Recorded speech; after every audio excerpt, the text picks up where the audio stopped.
Welcome to Best Practice, a show where we interview leaders in the building industry to unpack the tools, strategies, and tactics they use to run great organizations. Today, we're excited to be joined by Mia Scharphie and Diana Nicklaus of Saam Architecture for a fireside chat about how to build a leadership pipeline. Mia is a career and executive coach and the founder of Build Yourself. She helps women in design, tech, and innovation advance their careers on their own terms and helps companies grow and promote their rising women leaders through coaching, training, and consulting. Mia has trained national industry groups like Women in Innovation and the American Institute of Architects and works with leadership and staff at global design and innovation companies such as Stantec, Gensler, and HOK. Diana has over 20 years of experience practicing architecture in both the United States and Italy, with projects throughout the continental US and Europe. Her portfolio includes high-profile, large-scale institutional projects, including those in the higher education, healthcare, cultural arts, and K-12 education sectors. As an advocate for women's leadership and equitable practice, she has shared some strategies in numerous presentations and interviews, including Equity by Design and the AIA Women's Leadership Summit. With that, thank you very much for joining us today, Mia and Diana, and also, as always, Sylvia. Thanks for joining us. Thank you. So Diana, I'd love to understand maybe at the beginning, because how did you come to meet and work with Mia? What opportunities did you see that you wanted to expand on at your company by working with someone who helps with leadership coaching? So I met Mia in either 2014 or 2015, right after our firm had been founded. And she came to check out what we were doing. And we had a great discussion. I appreciated her enthusiasm. And so sort of knew who she was and what she was doing. And since then, her career has evolved tremendously, and that's been fun to watch. And I've been able to, stay in touch with her over that time. But at Saam, so we were founded in 2014, as I mentioned, and my partner and I would like to make sure that we're not going to sell the firm to another firm. We really want internal succession to happen. And we've been fortunate to attract a really talented group of people. They tend to be, I would say, younger than some people or a lot of firms in terms of their sort of second tier of leadership. And so we have a lot of people who have specific skills, and sometimes skills they're not aware of, including the potential to lead and own a firm. And we felt that it was not going to be really effective for us to just kind of say to them, hey, we think you can do this, go. And I knew that Mia had success with a lot of people in this arena. I've heard her speak. I've read the testimonials. And so I came to my fellow principals and said, hey, I think if we're serious about identifying the next generation, we need someone outside the firm to help them. And in fact, what we were hoping for is happening, is that she's getting them to think about who our office is, what their role is in the office, a lot differently than they had been thinking. And that's exciting to see. She's developing plans with them. I'm sure we'll get into the details more, but we're so thrilled that we've been able to have some of our team spend some time with Mia. And on the other side of that, Mia, when you started working with Diana, or can you give us a little background why it's important to have that outside experience and view to them? Like, you could just work directly with the people that you're trying to raise and show them what you know, like maybe show them by example, but what's the advantage to having this outside view? Yeah, well, so I'll share that I was in a conversation with a leader, an owner of a firm, who was talking about some of the challenges of getting their staff to step up a little bit more. And they were saying, you can give someone a promotion, but sometimes they'll turn to you and say, okay, great. So now what do I do? And then you'll say, well, you're a leader. And if I told you what to do, then you wouldn't be lead. Like, that's not what leading is. And so we were chatting, and I was thinking about, I think I even said this, I said,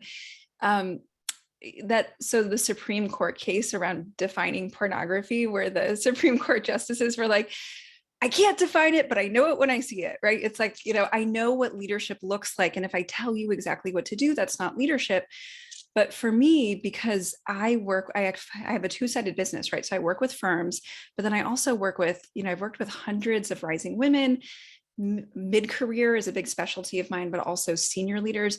And I can see the way they think versus the way their leaders are thinking. And it's really almost like a language mismatch, because what it takes to excel in an architecture firm or, in AEC, especially at the beginning of your career, is being really responsive, being really detail oriented, always doing everything that's been asked of you.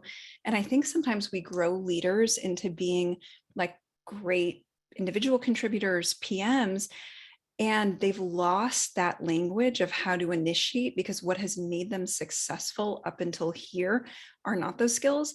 And to relearn that, right, and to rehook into that, and to have to feel permission to start to step into that, is something that people have to relearn. And a lot of leaders, firm leaders, are really busy. And so not only do they not necessarily know how to get their staff speaking that new language, but like there's a fire that has to be put out yesterday, and there's a million things they're thinking about. And so to kind of really walk someone up the path where you're not telling them what to do, but you're almost Socratically, and I'm happy to talk more about this, but kind of giving them invitations that they step up into, giving them another invitation that they step up into, giving them guidance, so that they learn this new way of being, is something that's really hard to do, I think, when you're also juggling on the balls of the firm.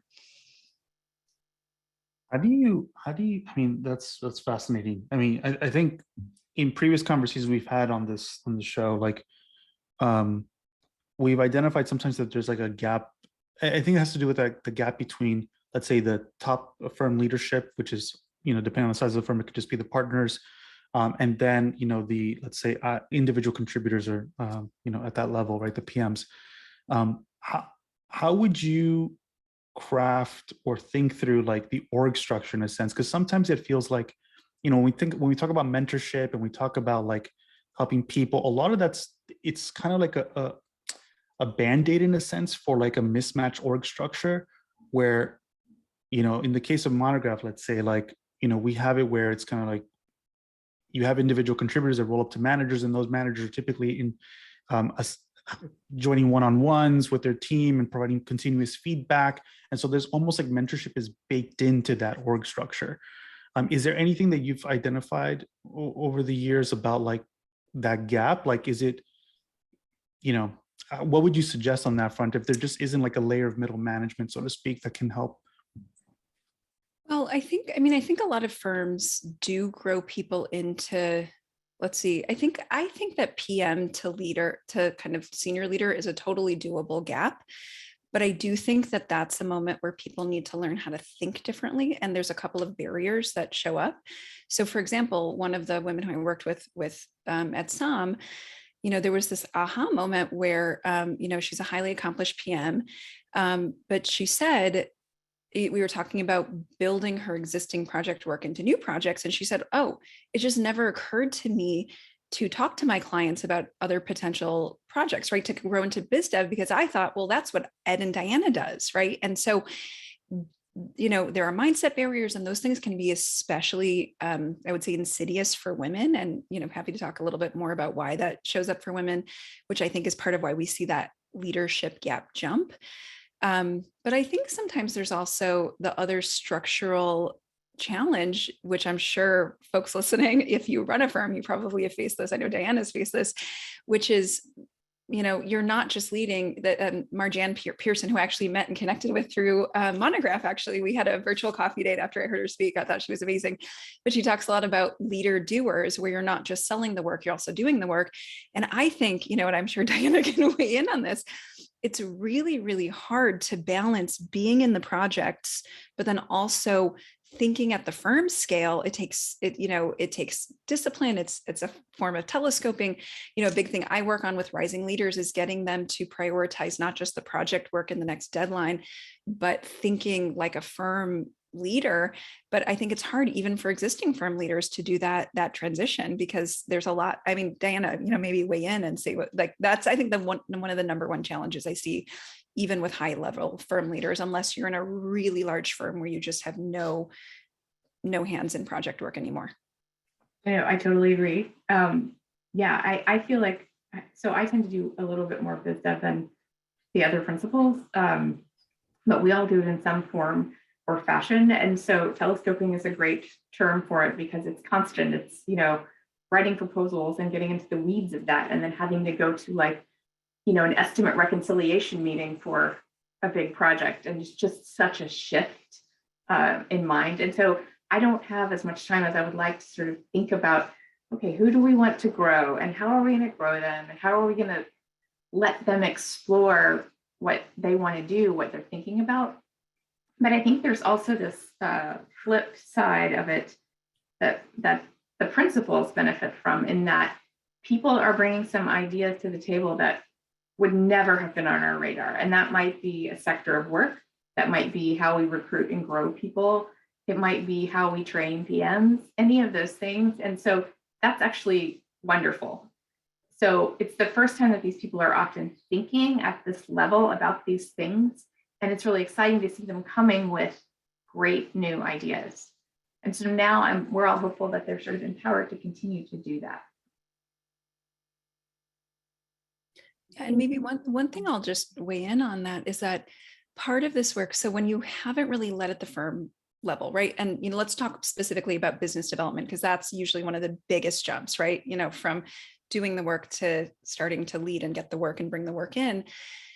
It feels really intimidating, right? Maybe you've never done this before. Maybe it feels salesy. Maybe you've never put yourself out there before. And so when things feel intimidating, a lot of the time we think we need all this time to do them. And so part of the work, I think, is also getting rising leaders to be more nimble and less precious, right? Like, okay, go out, meet 3 people. Maybe 2 of them will think you're totally a weirdo. That's okay. There's more fish in the sea, right? Or, I had a client who was put in charge of leading a department.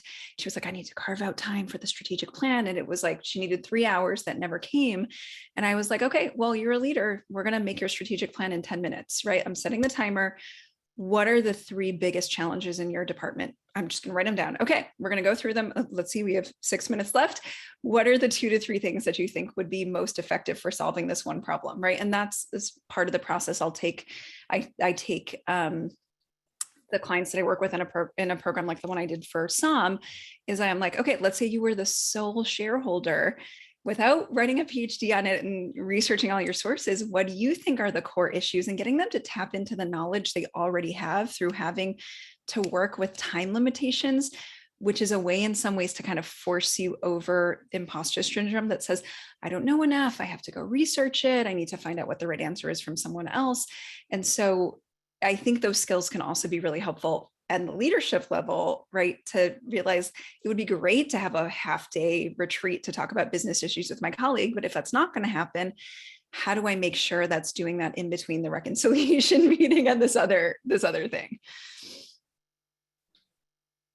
Can you share a little more about what it looked like inside of saam to do this coaching with your PMs, and how it relates to the type of work you do? And maybe you can also give some glimpses into what it's like to work at saam, because I think there's some unique things there that make it more flexible than other places. So that's a great sort of series of questions, because I think a lot of them are wrapped up together. So we did found the firm with this very intentional plan, hoping that a different kind of firm culture would evolve than most people had experienced. So we wanted everyone to have a level playing field regardless of their life commitments. Maybe they have kids, maybe they're taking care of their parents, maybe they want to ride horses or teach a class or whatever. And so this was in 2014, as Maya said, like people weren't thinking hybrid at that point, but we really wanted everyone to have completely flexible schedules. We call it radical flexibility. You can work any day of the week, all 7 days, any hours you want to, as long as you communicate well, your team is delivering good work, clients are happy, they can reach you, so that you have this balance. So if you're a PM and you have 2 small kids and you want to work 24 to 32 hours a week, yeah, you can still be a PM. Just answer the phone when you need to. We don't care if your hours are fewer, and we'll make sure that the team is adequately staffed. So that actually attracted a certain group of people initially, and has continued to, which is women who want to be able to balance their lives for different reasons. And we have had some men, and we do have some great men in our office, but we have 3 men out of 24 people. So that in and of itself is kind of a different culture in addition to all those other things. But when we were thinking about, looking for someone to coach some of our rising leaders, they're all women. So that made Maya also the right person to do this, so that everybody's getting sort of the same exposure. And that's not to say that we wouldn't be happy to promote men and have them exposed to a program like this. It just happens to be the makeup of our office is this way at the moment, and that was never intentional. So to go back to your question about what it's like to work at saam and the type of work we do a really wide variety of project types, and we always have. I mean, when you start a firm, you sort of take any project you can get. And in the last couple of years, we've worked at getting more intentional. We've looked at our portfolios with our clients that we really enjoy working with. And we are focused on 4 sectors. So education, which is higher ed and K-12, mission critical, which is defense and aviation, workplace, which sort of overlaps at times with mission critical and obviously with education, and then teaming with design architects. So the word saam means together or collaborate. When we started the firm, we were particularly interested in doing that work because we've done a lot of work at that, with those types of structures when we were at Burt Hill. We've been at Burt Hill, and then Stantec acquired them. And so after a time, my partner and I decided to leave. And we took a lot of people eventually in different routes to get them to saam. So we had this shared portfolio. But we, I think that this sort of move to a focus of practice types also aligns well with growing these leaders. Not all of them are like grabbing a sector and running, that's not the goal at all. But some of them are, and some of them are thinking about the sectors in a way that they can connect with, in a way that they can grow, in a way that they can use maybe to launch into other sectors. So anyway, it's a different way to work, and the pandemic hasn't radically changed what we're doing, but we have definitely found ways to collaborate on design always as a remote practice. I mean, we do have physical space too, and we have people that come together all the time, but we are largely remote. Diana, you mentioned earlier too that the makeup of the team skews younger, or part of it's like that a lot of leadership opportunities are given to what maybe traditionally might not, you typically might not give these type of leadership opportunities to younger staff in other offices, right? I'm curious, what, if and maybe Maya's take here would be also really interesting, is do you see, is there basically I'm of the mindset that you can give a very young person a lot of responsibility, and they, it doesn't just their age doesn't necessarily mean it's not an indication of whether they can excel or not.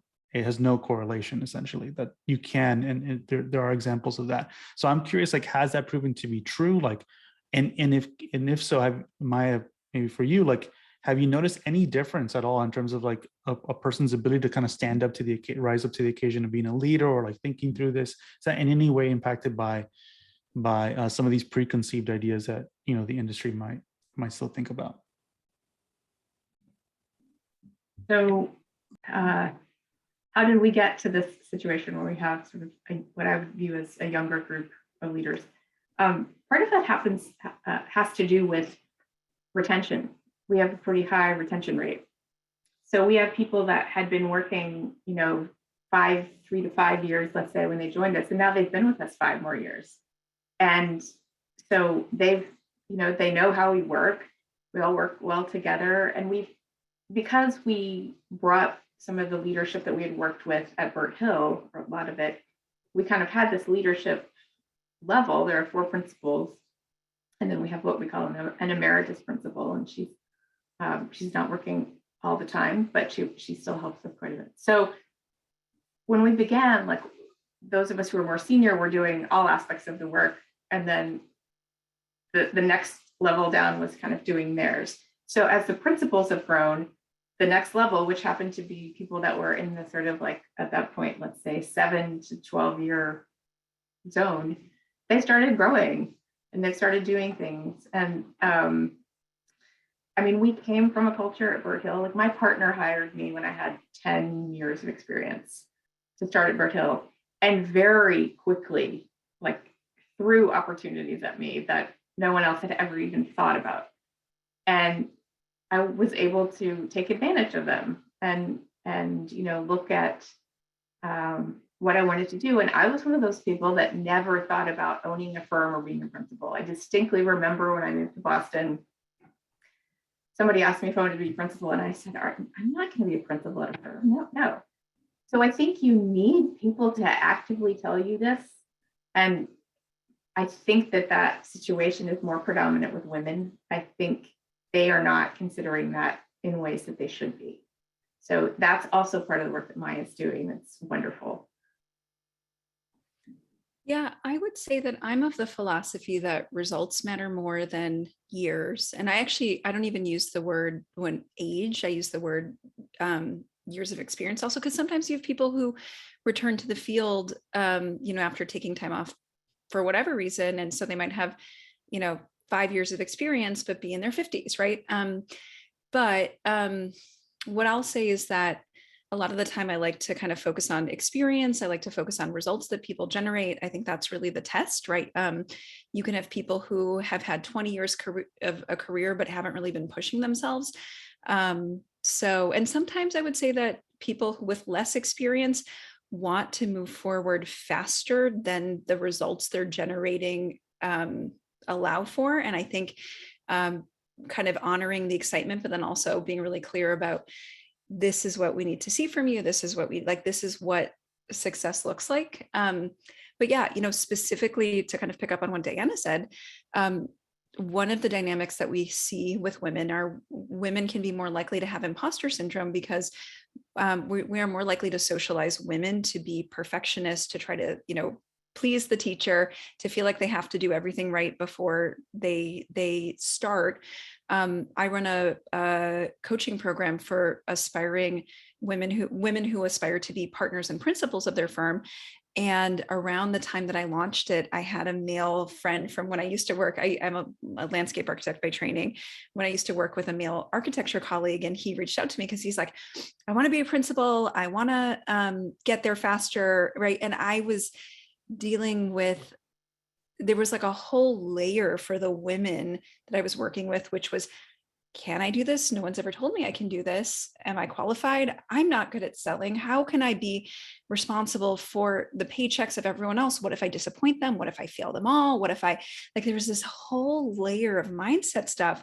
And it was fascinating for me to see him be like, I got this. And for some of these women who were highly, highly accomplished to have all of these hesitations. And so I think sometimes, especially when we're looking at growing the women in our practices, to recognize that they may be carrying around mindset baggage that especially if you identify as male, you may have never experienced that. You don't know what it's like. And that doesn't mean that they're not capable of growing into it. And it doesn't mean that if you ask and they say no, then the story's over. It might mean kind of digging into some of those hesitations. Doesn't mean you have to do it all in one conversation, but over time, and giving them stretch opportunities to show, and helping them be okay doing something that they've never perfectly done before, and getting to 80% perfection and having that be a good thing instead of a bad thing.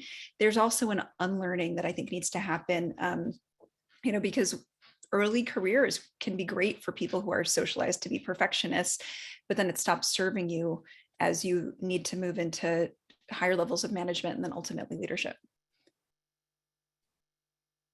I just want to add, we have a really good case study of kind of what we're talking about here. We have an architect who at very young in her career, like we knew she was well organized and she was fun to work with and that kind of thing, sort of tended to be project manager, potential, and really good at Revit and that kind of thing. So we put her on a proposal that we won that was sort of a repetitive contract kind of project. We put her on there as the project manager because that's often kind of like, a way to start with people. They have those contracts have small projects. So we put her on, and then they awarded us a massive project, massive. And, I felt like, okay, I'm going to have to be more involved, because she's learning. And her abilities to think faster than the client and, absolutely project all of the scenarios of this very complex project, because there are lots of schedule issues and scope issues. And it's been fascinating. And about 3 months in, one of the top executives on the client side said, you've got to hang on to that person because she's really a gem. And I said, I'm so glad to hear that. This is the first project she's ever managed. And the client was floored. And it was just one of those moments that I've so treasured in watching younger people take on things, or anyone. It doesn't have to be a younger person, obviously, but sometimes people just need that opportunity, that nudge. And so Maya is helping them in so many ways think about what that could look like. Yeah, I want to share an example that I got permission to share from the work with one of the leaders. So there's a leader who speaking is something that makes her uncomfortable, right? Like she leans on being overly formal, and she doesn't feel super confident. And so as we work together, when we looked at how she would grow into building Saam's external visibility and their business development, she naturally leaned towards, I teach 5 strategies, and she naturally leaned towards writing. And I think, she's going to do, she's brilliant. She's going to do such amazing things. But as we were talking about some of the mindset blocks, I said, you're pretty well spoken. So, I get that you wanted to lean to your strengths, but speaking is something that I think you could be good at. And I know you've mentioned that there's fear that shows up for you in it. And I think having that space to talk about the fear, but then to talk about what it would look like to move forward in, not have to turn around and be a great speaker tomorrow, right? But in kind of like small steps was really powerful for her. And she said, you know what, actually, yeah, okay, like right now, my thought leadership strategy is going to be writing driven, but I do want to increase my speaking. And we talked about what are like mini steps to grow that. So it doesn't mean that tomorrow you go out and you do a TED talk or, lead the entire client interview with no notes, right? But you look for small opportunities to be off the cuff, whether it's, even kind of taking kind of a very small part of a presentation and saying, I'm going to do this without notes. The stakes are lower. And then once I feel mastery of that, I'm going to move on to the next level, right? I worked with a woman, actually, this was on the client side, who was given, she was like, hey, I want to do more proposals. And they were like, great, here's a proposal. We're giving it to you on Friday. It's due on Monday. You can't ask anyone any questions. So you have no, like they didn't literally say that, but like she had just no support. And then the proposal was a fail, and then everyone blamed her for it, right? So it's like, you want to give people stretch opportunities, but kind of thinking about them as like, how does that ramp up over time? When things go, how do you celebrate what goes right, but then give real feedback on what goes wrong? Like, I appreciate that you did this. This is where in the scope, this is where we want to say, here's the price, but here's the value, right? Or whatever feedback you're going to give, so that people grow over time through taking small risks and then getting feedback on what worked and what didn't work, and then going to the next level. Although I'm really impressed at Diana's staff person who just like dove in, and yeah, she is really brilliant. So yeah. What were you saying, Diana? Oh, just when you give people this sort of idea that they can take it step by step, it seems to me that you've actually given them a runway that they did not know existed at all, because they thought you just had to go from 0 to 60. And that's also been fun to watch. Like people are thinking about, how can I do this? What are the first steps? And then, where am I going with this? This is not something I think that most principals are going to take the time to really map out with people. And what I want to say, just because I'm got my background as landscape architect, and I've like worked in the industry for so long, is that I think we sometimes as designers feel like you have to carve out all this extra time to do it and design leaders. But I mean, you can work with a coach, or you can say, you know what, every touch point I have with this person, I am going to, like, maybe I'm not going to come up with what the next stretch opportunity is, but I'm going to take 3 minutes to ask, right? I'm going to say, okay, well, if you were the firm leader, right? If you were the sole shareholder, what do you think is the biggest issue? Okay, great. Well, maybe the next time, I've been thinking about what you said, what would be your, you don't have to get this right, but I'm curious to, your gut check. What are like 2 things, your gut sense? What are 2 things that you think could address it? And then, the next 5 minutes, right? What would it look like to test that? Okay, great. I want to see you take an action under 20 minutes to test that, right? So I think you can acupuncturally integrate it into the way you grow your leaders versus treating it as this huge formal thing. And that way you're not, the whole, rise leaders / work on succession plan isn't something that you always push forward to the future. Yeah, thank you so much for sharing those real life experiences that have happened in your firm, because it's really helpful to understand that what it feels like as a person trying to grow. I don't really think architecture's industry where it's encouraged to fail, but interestingly enough, I don't know why you don't embrace that more. There's so many things that we don't know in the field that we have to research and understand and learn in all of the projects we do. So this flexibility in just approaching more experiences outside of what we're used to, I wish was more common and embraced in the workplace. And also for the audience members that maybe they're not firm leaders, maybe they're project architects or project managers and are looking for these opportunities to grow, what kind of areas do you encourage them to start embracing more opportunity in? Because I think we're in our projects so often that you just work hard, you make sure the project is covered, you covered all your bases, and you work well with your consultants and contractors. But what about all the other parts of the business that you need to address and grow in? I think that the first thing you have to do is ask. It's easy to keep working on your projects and working on your projects. But if there's something you want to do, there's a good chance the leadership doesn't know you want to do it. And so that takes some energy. You have to learn to advocate for yourself. And that might be in the context of, a one-on-one or a performance review, or it might just be, after you've had a project team meeting and you can say, I really want to try to advance in this area. And it may not be perfect and it may not be the thing I do forever, but I need to keep learning. And but I think that's the hardest step. Yeah, I would say and I think one of the key things that Diana said was, I want to advance in this area. So when I work with mid-career or even kind of sub-senior women who are trying to rise or grow into promotion, partner or principal, we always work on them coming up with what I call, and actually with Diana's staff, right, we have them come up with what I call a leadership working theory. Here's where I think I can add value, and here's the specific things I would do. And sometimes, a lot of the time, they're not 100% wrong, right? Sometimes they're like 20 degrees off, right? But the reason why it's so important is because I think a lot of us maybe turn to our mentors to tell us what to want, and they're like, I want a promotion, but you haven't done the work to be like, where would I fit, right? And so if you haven't, it's kind of like design studio, right?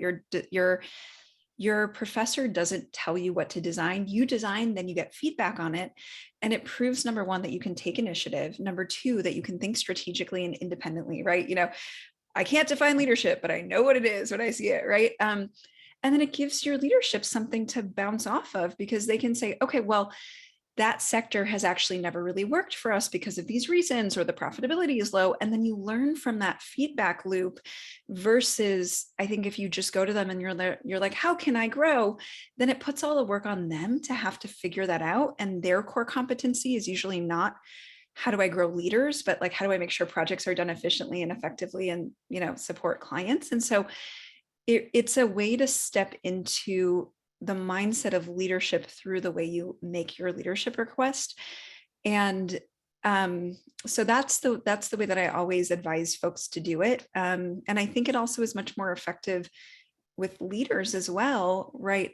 Because they see you acting the part before you have the part. I think that specificity piece is critical. I cannot tell you the question with which I struggle the most is, how do I get to the next level? I don't know how you get to the next level. I'm not the one that's going to define that for you. So you need to, again, you just need to think of something specific. The other thing is, look at the people that are leaders and think about what's involved in that next level, whichever piece of leadership you want to be in. How did they get those skills? What are they doing on a daily basis? Who do they talk to? Are they talking to people outside the firm? What kind of projects do they, give it some thought, write it down, and then come back with a plan.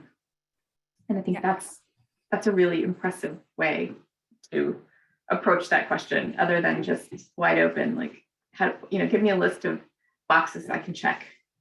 It's not that simple.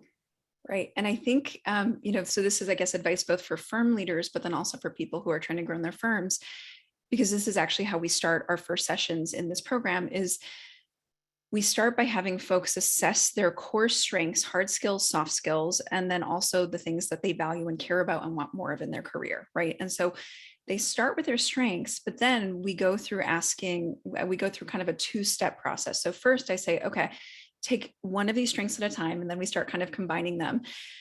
How could this add value to the firm? Give me 3 specific ideas, right? It's kind of like design studio brainstorming, right? And then, so that's looking inside outside, but then we look outside inside, right? So I say, okay, sometimes I make them like close their eyes and put on a fake hat. But if you were the sole shareholder of the business, what do you think is the most important problem to solve? What's a specific solution, right? And then they have a set of, like, they've gotten to specificity, both from who they are innately, but also from what the firm needs, right? And so I think, number one, you can do this if you're a rising leader, but number two, if you are a business owner and you're getting a lot of people saying, how do I get to the next level? You can give them either of those exercises, right? Like, because sometimes people do need a little guidance on how to answer an open-ended question. So say, I want you to write down what you think the 5 most important questions are for the business, and what you think could be done, and how you would add value, right? Or you can say, I want you to write down what you think your 5 core strengths and skills and interests are, and how you could leverage them, right? I want to have 5 specific ideas from you to support the business, right? And so then you're working with something specific, and you've given someone specific guidance without necessarily telling them what the answer is, because then A, you're stealing their agency, but B, you're not building leaders, right? You're building followers. Yeah, that resonates very deeply. I mean, I've known just throughout my own career, like both friends and my wife have used the tactic of like developing a deck, an ongoing like Google Doc or something like that, or Google Slide, that's just identifying the issues that they're facing the day-to-day in their workflows, and then putting together a deck that basically is like, here's the problem, here's the potential solution, here's the timeline.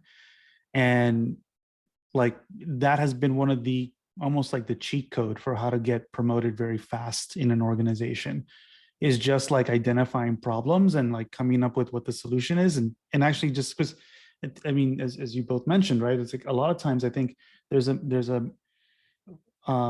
just because it's not very aware, it's like partners don't always have, they don't have the full map. They have a very vague idea of like everything that's going on often, right? They can't telescope for every single thing. And so the people that are really working on the challenges are the ones who have are the most, the closest, right? So they understand the challenges more deeply. And so, but it's that next step of surfacing those things up, which I think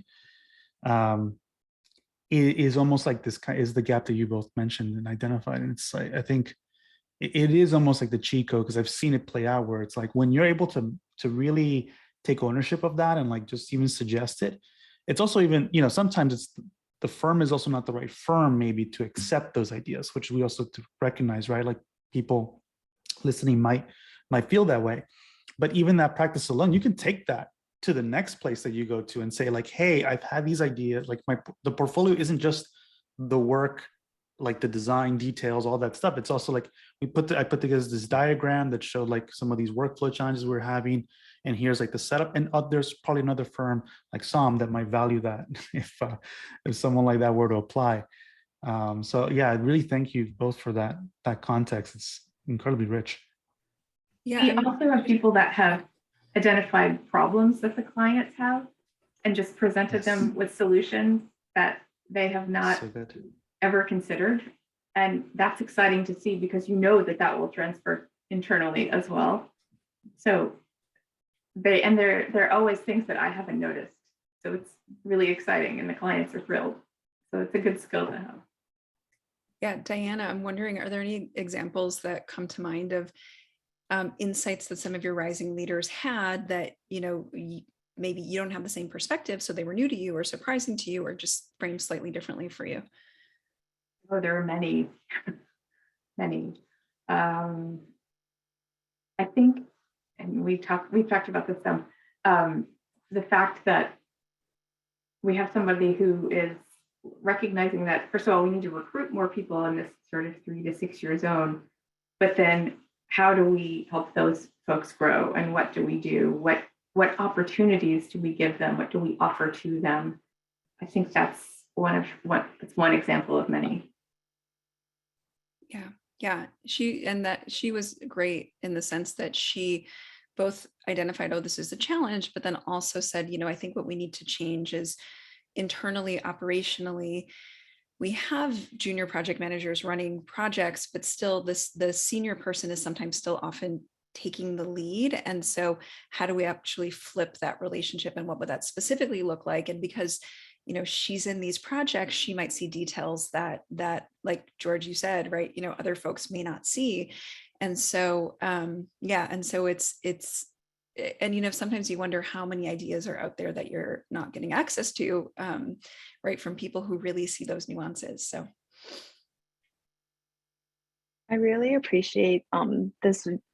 I feel like what we're hearing is not what you find in a maybe traditional or typical architecture firm where they want to hire junior people and then give them leadership opportunities and give them the flexibility to work hours that work for them. I think there's like some hesitancy towards that. So it's great to see that it's actually beneficial for everybody, the client, the firm, the employee. And I imagine that by giving them so much autonomy and ownership over the work, that it just keeps like multiplying the benefits into the firm, that they're more dedicated to the work. Like you said, you have better retention rates, and it just sounds great all around. We have some questions. So one question from Ashley. Maya and Diana, do you think the concept of a leader doer or telescoping leadership occurs more successfully in a larger firm or smaller firm, and why? It seems like that could be related to a scale of firm and or project scale, or is that just a misconception? Yeah, that's a great question. Diana, do you have thoughts on it? It's interesting. You see it at every size firm. There are definitely firms that are more committed to the idea of dedicated business developers. But I think the nature of our business is such that you're always, if you're in a leadership role, you should always be selling. That doesn't mean necessarily that you're writing every single word of the proposal or that you're going to every single business development event. So you need to be a seller doer, I feel like, regardless of your position, where your firm is. And frankly, that's sort of a mentality that we need to be better at instilling in, throughout the firm. But I don't think that it relates to the scale of the firm. And in fact, the largest firm that I've worked in was adamant that principals be seller doers because they were publicly traded and they thought they'd make more money that way. Yeah, I was having a virtual coffee date with Marjan Pearson, who's she runs Talent Star, and I met her through Monograph. So, shout out to the Monograph conference. But she was talking about the shift that's happened in the industry, where I think in around the 70s, it was more common to have purely sellers. But as clients have gotten more complex, they want the person who's selling to them to feel like that person really understands the intricacies of their business. So I actually think the key for leaders is when you're a seller doer, it doesn't mean that you do everything, right? It doesn't mean that you're doing the door schedule, right? It doesn't mean that. And so like, for example, I have a business colleague who runs a totally different business in a different industry. She's at the kickoff meeting. She's at this key point. She kind of pops in at this part to understand how the project's working. So she's involved, but she's not, she's not running every little bit of the project. And I think the key for a lot of seller doers is to get clear on what you need to do to sell, because that's never going to feel pressing until the day that, you lose a big project, and like really make sure to foreground that. And then the doing, then you look at the time that you have and you say, okay, what's the highest leverage place that I can be? How do I grow my staff so that I can trust that the work is high quality, so I don't have to go back and do it? And kind of learning how to find that right threshold for the doing, I think, is the key to being successful in that role. And yeah, I think firm size may play a role in how much overhead, like how much you can be not billable. But I do think to some extent the doing matters for most people because it brings with it legitimacy and credibility. That's an important point, because I do feel like in the large firms, they're very clear that a leader should be, 40% billable or 80% billable, and the rest of the time is for selling.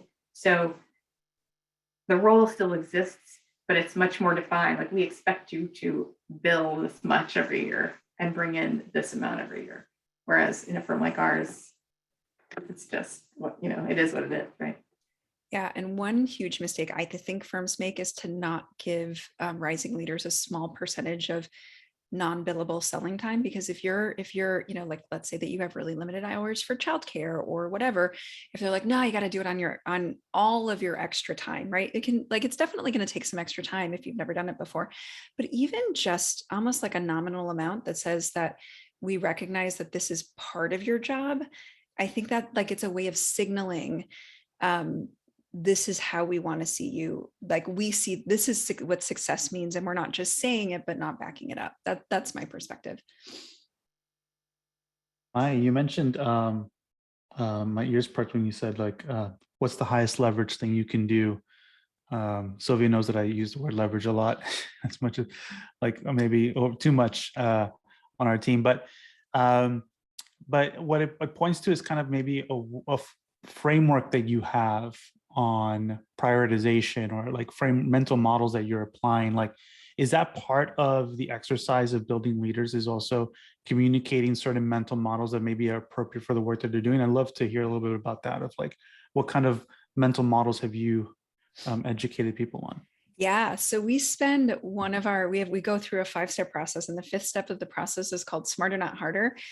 And we go through a series of exercises. So I'll share a few, but one of the ones we go through is what I call the bad student. So, I'm like, if you were the kid, trying to skip class, and you just had to turn in your paper, and you couldn't get enough because then, dad would take away your car, right? How would you do this project, right? With someone who was doing a a business development thought leadership project, inviting kind of key folks who would be good to build the business line or the sector that she's working on in Saam. And she's also so highly competent. So I was like, I want you to put on the hat, maybe pull out the cigarette, the fake cigarette. And being in that place helps them see, how could I get away with doing the least, but also still get to enough of the results. And then we step back into who they are, and we're like, okay, so what do you want to take from the bad student, right? You're not going to turn in, a page that or do the architecture version of a page that's triple spaced, right? But it helps you gut check your perfectionism, so then you can be really strategic about what is actually, you guys are probably familiar with the Pareto principle, right? 20% of any inputs, like anything, any work you do produces 80% of the outcome, right? That one design move, that one line in the proposal that just like gets your client, right? So it helps them then unhook from their perfectionism so they can be a little bit more neutral about how are we going to get there. So for example, for her, we talked about maybe you don't do prep calls with all your speakers for the panel that you're organizing. Maybe you just do prep calls with the speakers that are strategic business contacts for you, right? Because everyone else like is probably going to be fine without prep, right? So like kind of identifying like that, that's actually one of that's one of my favorite tools is the bad student.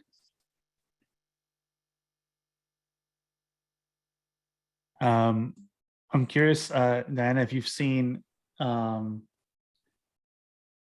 guess for you, like when you went into this process of going, bringing Maya on board and everything, did you have certain expectations about how long it might take, or like how are you approaching this investment of time and energy thinking about this? I think we thought it might take longer than it has. But I think what she does successfully is that she sets people up for sort of doing something every week. And that's what they take when they leave the program as well. And so they actually do accomplish a lot more quickly than we had expected. So I do think that the timeline has been appropriate now that we all understand sort of, what the work is like, what the trajectory is. It's been good. 4 months is what Maya told us, and I think that's about where we are. On the flip side, then Maya, like, the idea of one-on-ones is not as like prevalent in architecture because there's review is more formalized in the sense of annual or something like that, right? But what you're doing in a sense is having these kind of one-on-ones where you're kind of going, and the focus is on like removing mental hurdles or kind of those blocks that we put in front of ourselves and might get in our way. On the flip side, do you see there to be a benefit then of, let's say, leadership training too, to kind of take over and do those one-on-ones too? Like, what's been your philosophy on that piece of how can it keep going, basically?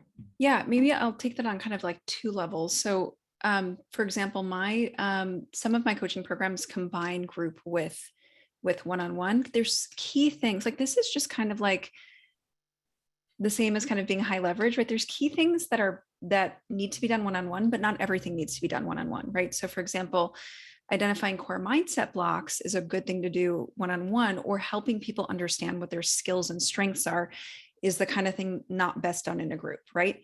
But then there's other things that can be really effective. And so that's why many of my programs have a hybrid group individual component.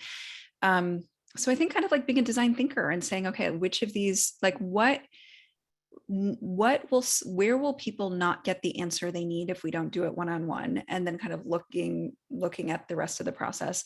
But what you said about leadership trainings, I run my programs very differently than a lot of leadership trainers. A lot of leadership training is about introducing people to kind of concepts.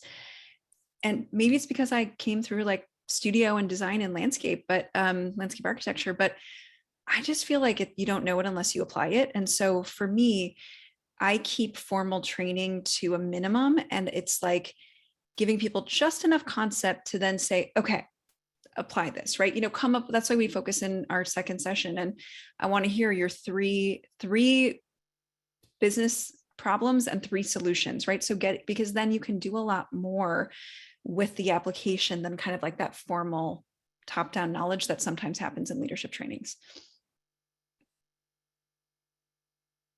So I think it's about time where, if there's no more questions from the audience, it's about time for our favorite question that we like to ask here at Monograph. We typically keep it at a very, it's a lot of, let's say, business-focused conversation. We like to bring them back to being human. And our favorite question is, what's the nicest thing anyone's ever done for you? We get all sorts of responses for this question. And from personal to business, right, or to work related. So Maya, maybe I can start off with you. What's the nicest things anyone's ever done? Yeah, I don't know if this is like the nicest thing, but I guess maybe because my brain's in kind of a career place. I think one of the major things that put me on track to where I am now is I had a housemate who was on a listserv, and she like saw this job at a place called Public Architecture, which was like combining social impact and architecture. And she was like, this looks perfect for you. And she forwarded it to me, and it ended up being this just career making job. I got hired right before the recession. So I was an admin assistant who got to do, kind of to Sylvia's point about like being able to have stretch opportunities. I got to do all kinds of stuff that was above my pay grade because we were short staffed. And it just really showed me what was possible in the design professions and like set me on my path. And so just like, I don't know, I try to do it a lot, is just like look out for something that could like magically transform someone's life. And you never know if it will, but just to be like, this could be magic, right? So yeah. Diana? Mine is actually a combination, I would say, of personal and business. My partner is the one who wanted to start a firm. And so he asked me if I wanted to start a firm with him. And that's been, it's changed my entire life, right? My whole career trajectory. And he's also my husband. So I think that was probably the nicest thing that anyone's done for me. That's amazing. Well, thank you both for such a great conversation. We do have one question. Maybe we can kind of end it with this one. Mitchell asks, thank you for this great discussion.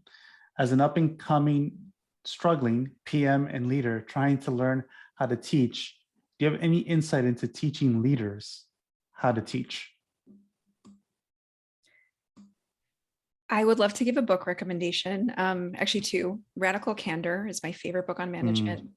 The Coaching Habit might be even better for you. The key is to not tell people what to do, but to ask them what they think they should do. And that will grow your people to take more responsibility so that you can grow them faster. Asking questions rather than giving answers. Then you can give feedback on their answer, but you don't have to be like, great, this really random idea, like go with it, even though it's going to tank the firm. No, right. But like getting people to be in that mind space of solving their own problems first before you swoop in. I'm one of those leaders who needs someone to teach me how to teach better. So I think you should go with Maya's recommendation. It's almost very Socratic in the way, right? Well, thank you both for joining us today. Really appreciate your incredibly insightful. The conversation we just had today was amazing, and I hope everyone that's listening and can take away something that they can enact today. I think they can. I think there's a lot of like tips and tricks there, even that they can even start applying next week. Thank you both. Really appreciate it. Thank you, Sylvia, for joining me, and thanks everybody that joined us here today.